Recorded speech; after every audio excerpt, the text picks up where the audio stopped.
Even if you don't have a subscription to our Sims package, we have a lot of advanced data at Stokastic that I think can help you out on the MLB side. And I can show you how it links up so that you know that they kind of work in synergy with each other. And we can start it by looking at the top stacks tool, which you get if you have a data package or any sort of package at Stokastic, but you're not using the Sims. Or maybe you are using the Sims and this is where you want to start. You can go either direction. But I'm going to show you what we're seeing in the top stacks tool and how that applies to some of the sim results. And you can see it right now. What you see on the screen is what we have in the top stacks tool for all of the slates that exist across whichever site you're playing on. We're showing you each team. We're showing you how owned their opposing pitcher is, the total for the game, how frequently they're the top scoring stack, how frequently they're the top value stack, how owned they are as a stack, the leverage for that stack, and a stack score, a bit of a blend between the top stack score and the top value score. But as I look at it right now, the first thing that I see, team with the highest amount of leverage, they're third in top stack score. That's the Yankees. They're 2.9% positive leverage. They rank second in stack score. That seems like a team that should do really well. So what I did was ran a sim at Stokastic using our sim tool with all of our base settings. I just wanted to run it to see what we get. And as I pull that up, and you see it on the screen right now, I'm going to hop over to the Stack ROI tab. And I'm going to sort by 5-man Stack ROI. And what do you know? The New York Yankees came out of that sim with the top 5-man Stack ROI. That's interesting to me because now I know things that I see in the top stack tool also do translate to the advanced stats side and the sims. So maybe if I don't have the sim tool, I'm using this and I'm thinking, okay, well, seems like New York would be a pretty good place to start. What else ranked highly in the sims? We have Toronto and we have Boston. Boston grades out slightly better as a top stack than New York. They are slightly more owned, but it is because they're a bit of a better value. They're number one in stack score, and they have a little bit of positive leverage. Toronto ranks fifth in top stack. They also have some decent value metrics in and around the New York area, a little bit less than Boston. Toronto coming in, 9.5 stack score, a little bit lower than what we just saw. Still north of their ownership, still showing positive leverage. So we're seeing New York, Boston, Toronto, all positive leverage teams, all teams that are showing a bit under-owned in the top stack tool. And you see them be the 3 top stacks in Sim ROI. You can see how that information goes from one place to the other. This can help you dial in to the stack that you're looking for. Maybe you're playing a smaller field contest and you think that the ownership might be a little bit higher on some of the best teams. So then you want to look at Toronto. Maybe you're playing a large field contest and you're comfortable going to a team like Boston and trying to be a little bit different elsewhere.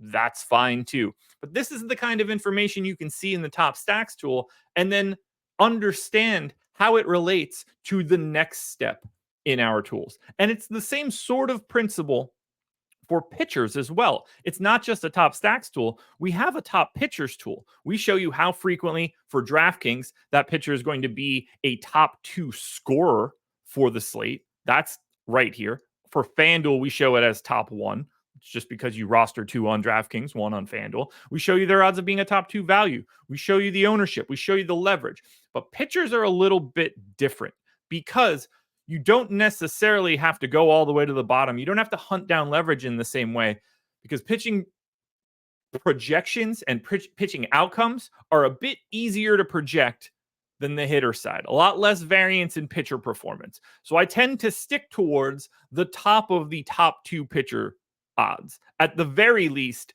someone needs to be an incredible value. But we're showing positive leverage on Luis Gil. We're showing positive leverage on Hayden Wesneski. This is just the data for today. If we look at the sims, you will see some slight differences here. From an exposure perspective, I'll show you who we're getting here. The guy that we got most was Eric Fede. The guy that we got next most, Woods Richardson. You can see that we are a little bit actually lighter on Luis Heel, a little bit lighter on Hayden Wisniewski. We're under where the field is in relationship to what we see in the top pitchers tool. And I think what's interesting about talking to these points is sort of approaching it the same way we look at the top stack score in thinking about how top two percentage and top two value matter in relationship to the ownership. Because what we're showing here is positive leverage for Luis Heel. That is based on his top two pitcher odds. But he's also significantly less of a value at 10,300. So you want to try to balance these metrics of top two and top two value. And I think that will dial you in a bit towards the Sims if that's what we're looking for most. So, reminder, Eric Fede was the guy that we have most exposed.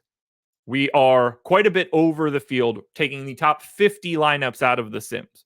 Well, Eric Fede has a 20% chance of being a top two pitcher. In theory, that's third. He's also 18.5% to be a top two value.